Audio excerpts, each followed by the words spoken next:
to the video, a lot of people always ask me what the correct way to train the back is, because, you know, there are people who do heavy rows, heavy deadlifts, heavy pull down movements, and they can't seem to grow their back. And a lot of that does have to do with genetics, but that is purely genetic disposition, not genetics for growth. And so we're gonna go through a lot of training that I see, a lot of mistakes that people make, the most common exercises, and how to correct them. First exercise that I really like to do and see very often that people make mistakes is pullovers, whether that be machine pullovers or dumbbell pullovers. We're gonna go over a little exercise about what I see, like the form that I see a lot of people do that is completely wrong, okay? So first, I see a lot of people grip it too far out.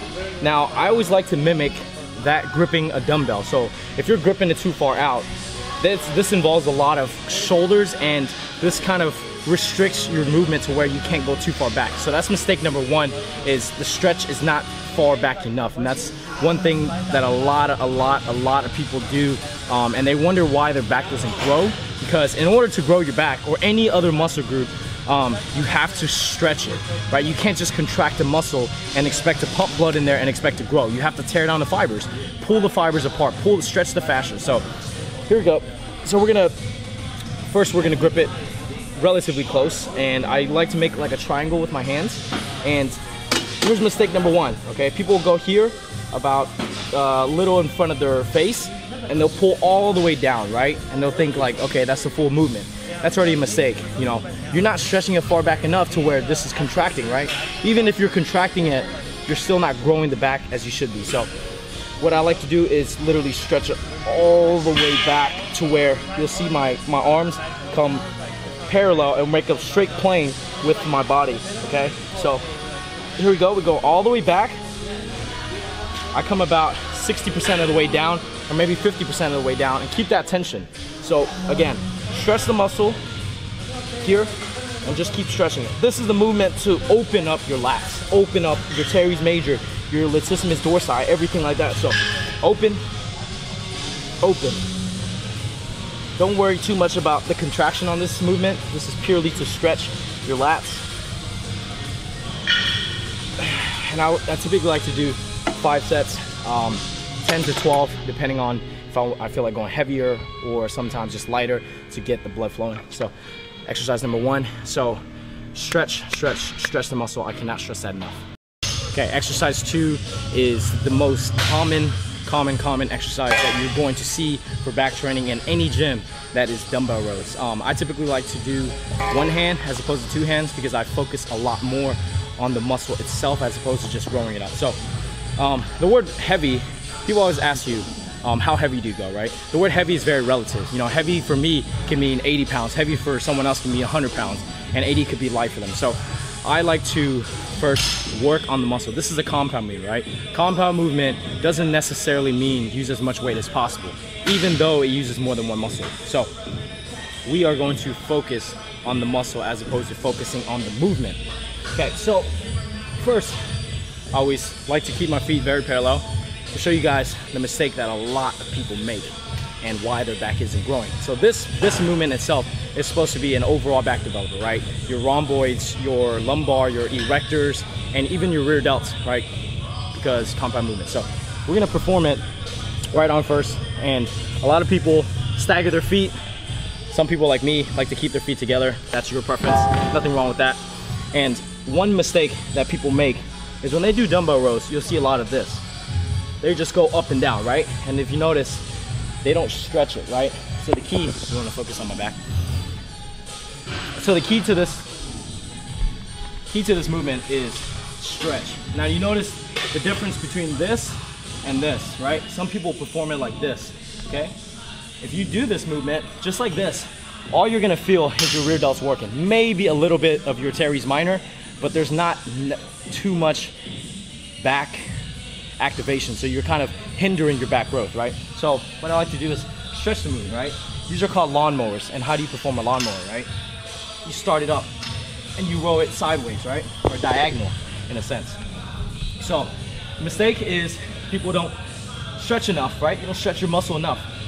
What I like to do is literally feel like it's pulling down. You're picking something up from the ground and stretch it. Stretch it, right? So that is mistake number one. I'll use the word stretch a lot because people don't stretch enough. Stretching the muscles, open up your back, open up your scapula, open it up and stretch your fascia. So mistake number one on a dumbbell row is not stretching enough. Okay, so mistake number two is the complete opposite of stretching. That is coming too far up. So you're gonna see a lot of people when they perform a dumbbell row, they'll come up like this. You see this a lot in a commercial gym, right? You see a lot of people pulling it way too far up, and they think that just because you're pulling it higher, that means more back contraction. That is completely false. Completely false. When you pull past 90 degrees, there's no longer any back contraction, okay? The rest of that is one, an unnatural movement, and two, it's all rear delts. If you do this just as body weight, just use your arms, and you do this, you're not gonna feel any of your back working. But if you do this, it's 90 degrees, pulling to 90 degrees, you're gonna feel all of your lats, your teres major, minor, open up and contracting all at the same time, right? So mistake number two is pulling too far up.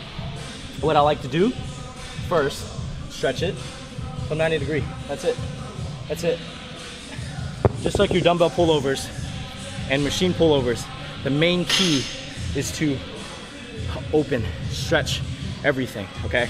Contraction is not really that important. I know that sounds kind of weird, but if you're looking to provide a static hold for the movement, okay, cool. You know, you can hold it here, but that's just for strength purposes and, you know, your slow twitch muscle fibers, okay? So don't come too far up and learn to stretch your movement, okay? Drop the weight if you have to. And that's it. So I typically like to do very heavy on these, 6 to 8 reps, sometimes even 4 reps, 5 sets. And this is a movement that is pretty much an overall back developer, not just your upper back or anything like that. So exercise number two. So I think what separates my back training from a lot of people's back training is that I have a lot of mind muscle connection, right? Each person has a different mind muscle connection with a certain muscle group. That's why their genetics call for much better activation, because they know how to train that muscle and what works for the body, right? So one mistake that I see a lot of people do is with all pulling movements, right? Everyone is trying to pull straight down, okay? When you pull straight down or straight towards your body in a 90-degree angle, you'll notice a lot of people say, why do my biceps burn or wear out faster than my back? And that's strictly because if you're pulling directly downward or directly 90 degrees, you're going to activate a lot of biceps, right? Your brachialis or even your short head, right? Or long head. So one key exercise that I think that a lot of people should do that is very underrated is body weight pull-ups. So that is going to be exercise number 3, and I'm going to address a few mistakes that I see in the gym. Very common mistakes. So we're going to first start off with wide grip pull-ups. Now the term wide grip varies, right? So I see a lot of people with lat pull downs. We're going to address that later, but even with pull-ups, people are pulling or gripping too far outwards, right? When you grip too far outwards, just like pull downs, you're not going to activate your back as much when you come up. You're going to activate a lot more rear delts. And a lot of people say I have shoulder pains or anything like that, right? And that's strictly because you're gripping too wide. So mistake number 1 is gripping too wide. So when I say wide grip pull-ups, I technically mean just a little bit wider than shoulder width or even shoulder width. So exercise number 3, wide grip pull-up. So as you see, this is pretty much shoulder width, and I'll address kind of what I see a lot in the gym. So people pull straight up and down, right? Straight up and straight down, right? Or they'll pull too high up, right? So they'll pull and they'll come all the way up, and they'll kind of curl their body at the very top, because that is very, that's a habit that has been around for a very long time. So 2 mistakes already is people coming straight up and straight down. Now I addressed that if you're coming straight up and straight down, you're going to use a lot of bicep activation, and thus getting your biceps tired more quickly than your back muscle. So you don't get a full benefit from a pull-up. So the second part of that mistake is going too high up. Now, just with a dumbbell row, if you're pulling too high up, like a pull-up, you're going to take all back activation out, and you're going to let that back rest and not providing constant tension. So don't pull too high up, and you'll see a lot of people, they'll do like 3/4 movements, right? And that's strictly because every person's mechanics are very different. Like Tim, who's holding the camera right now, Tim's pull-ups are gonna look very, very different from mine because the range of motion is very different. So when I pull, I don't really care about getting my chin up all the way. I literally pull to my eye level, come all the way down. But when I come all the way down, that's very relative, right? I don't come all the way down to where I overextend my bicep and take the tension off my back. So I'll keep that tension and I'll pull to my eye level. And I'll keep that tension. Now if you see my lats, they're consistently being fired the whole time. There's no rest. So this is called rest. And this is called rest, okay? So 2 mistakes, and those are 2 key factors on how to fix it. Another issue that I see a lot is going back to pulling straight up, straight down, and straight 90 degrees. With pull-ups, I like to kind of angle my body, and I like to pull to my upper abdomen area. So this is my full movement. Before I'm getting tired. Before I get to my movement, I'll kind of lean back, and I'll pull. And I'll mimic this movement with all forms of pull downs, pull ups. So again, I'll angle my body as opposed to straight up and straight down. And when you pull to your upper abdomen, you're treating it kind of like an upper, like a high row, right? To kind of target all of your upper back and not hindering your growth. So lean at an angle, don't come too far up, and don't come all the way down. Don't hyperextend, okay? 2 things, or 3 things, sorry. So that's kind of the issues that I see a lot with pull-ups. Hope you guys kind of got something away from the pull-ups, that pull-ups are such a simple movement, but it can be done wrong very, very easily. So when you form bad habits with pull-ups or certain movements, you'll keep doing it and not realizing that you're doing it wrong. So that is exercise number 3. We're gonna move on to exercise number 4.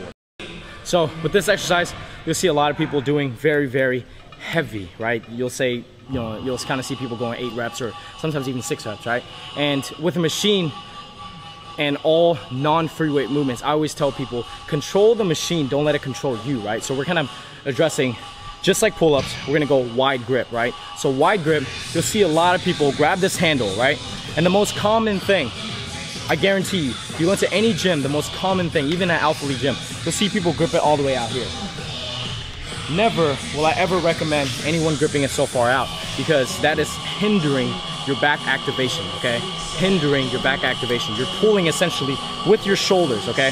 So what I typically like to tell people, just like my pull-up grip, I'll relay that onto my pull-down movement. So I'll grip it here, right where the little incline kind of sets in. So I'll grab it here, and your preference in grip, either thumbs over, thumbs down, or no thumbs at all. I like to kind of go no thumbs at all. So sit back, and one of the most common mistakes, right here, guys. Pull, right? Automatic jerk, right? Automatic jerk, not controlling the movement and not getting that full activation with your back. So kind of slow down. So mistake number 1 is pulling too quick, right? Not really controlling the movement. So what I like to tell people is slow down. And one thing that no one does, maybe 99% of people don't do, is retract their scapula, right? What I mean by retracting the scapula is not just pulling down with the movement, is essentially before you start this movement, roll your shoulder blades back. Now you'll see my shoulder blades come here, right? So this is what everyone does. This is what I need you to do. Retract your scapula and come down. And you'll feel a big difference as opposed to just pulling down like this, okay? So if you're just pulling down like this, you're just going through the movement and not going through and having mind-muscle connection. So again, regular pull down, okay? And retracting the scapula, rolling the shoulder blades back, come down. Just like pull up, don't go all the way down and don't go all the way up, okay? So mistake number 1, not retracting the scapula. With all pull down movements, learn to retract your scapula, and I guarantee you your back activation will be a lot better, okay? So mistake number 2 on the pull downs is you'll see a lot of this, right? People will overload this machine, and what they'll do is, check this out, guys. They'll pull and they'll kind of curl into the movement. They'll curl into the movement, right? Because they're trying to pull the weight down, okay? They're using literally every single muscle in their body to curl it down. You'll probably see that a lot, right, Tim? Yeah. A lot, right? So slow it down, man. This is a machine. Control the machine. Retract your scapula and pull down. Form, form, That's it, guys. So, mistake number 2, going too heavy on a machine. It's not an ego, it's not a contest about who can lift the most on a lat pull down machine, guys. Drop your weight, drop the ego, and learn to control the movement, guys. I guarantee you, your back activation will be a lot greater. Last mistake, see a lot of people do is the complete opposite. They'll get this machine, sit down. You'll see the setup is pretty good, right? And they'll pull, they're like a fucking, like a back extension, right? So, because they want to roll it down, right? And there's no activation. No activation with anything, right? Leaning too far back, trying to get that weight down, trying to impress a girl at the gym, or trying to impress anyone at the gym in general, right? Slow it down. And just like my pull-ups, guys, you'll notice my form on my pull-ups and my form on my pull-downs look the exact same. It's just the rowing of the movement is at a completely different direction, okay? So, I will lean slightly back, arch my back, retract my scapula, pull down, pull down. I'm not all the way, I'm not straight down and straight down, straight down and straight up. If I'm straight down, straight up, I'm gonna use a lot of biceps, okay guys? Lean slightly back, retract the scapula, and pull. Pull down. And that's it, guys. 3 mistakes. On a machine like this, super easy movement. A lot of people get it wrong. And I guarantee you, if you do, these are just 4 movements, right? We've gone through 4 movements that you'll probably see everywhere, okay? So the last movement we're gonna go to, exercise number 5, okay, is that of which is a row, okay? It's a machine row, which is supposed to mimic a dumbbell row, a free weight row, right? Because the weight is kind of to your side as opposed to right in front of you, okay? So what we're gonna do is, we're gonna set up, whether you like to do it seated, standing, staggered, with your feet, or anything like that, right? I like to do it standing, and I like to kind of lean into the pad and do it 1 arm at a time. Now, I recommend unilateral movements because unilateral helps you fix your muscle imbalances, right? But you can fix it. You can do as much as you can to equalize the strength, and that is by unilateral movements, not by 2-arm movements. So, what I like to do is obviously grab the weight, and just like that of a dumbbell row, you're going to stretch, okay? The muscle and 90 degrees, that's it. I'm gonna stretch the muscle in 90 degrees. Stretch, 90 degrees, okay? Now I'm gonna address what I see a lot. And if you notice, this movement is not straight 90 degrees. It's a lot of diagonal, okay? It's kind of like an arch essentially, right? And it's going to activate your back if you do it properly, okay? Properly, guys, okay? So we're gonna go through the movement itself. What I see a lot is, same thing. People just pulling it, right? And if you go over here? Yeah. And if you see my back, right? This is the mistake that people make. This is what I want you to do. Slow it down, stretch the muscle, pull, 90 degrees. Stretch, pull. Open your back, pull, okay? That, guys, is going to activate everything in your back. If you allow your back to open, essentially like kind of lean to one side and open your rhomboids, open your scapula, everything, you'll notice a lot more back contraction, even if you're not even trying. So open your back and contract it only to about 90 degrees. And if you're pulling too far back here, I'll show you guys, if you're pulling it too far back, there's no back activation. It's all rear delts after that, okay? So, again, stretch the muscle, 90 degrees. Stretch the muscle, 90 degrees. This is what you don't want to do. Pull it too far back. No purpose behind that. So, that is kind of 5 exercises that are really, really common in the gym that a lot of people make a lot of mistakes on. I hope you guys can kind of take away something from this and kind of improve on your back training, because a lot of people ask me what I do for back training, like, because back is my genetically best body part, muscle group, right? Because I've learned throughout the years to open, to contract, and focus on the muscle itself as opposed to pulling. And that's what you guys need to do. Obviously keep it heavy to a relative amount to where you can control it and not let the weight control you. So hope you all enjoyed this video. Hope you took away something from this. And if you enjoyed this video, give this video a thumbs up. Be sure to like, comment, share, subscribe. Shout out to my man Tim for recording. And I will see you guys in the next video.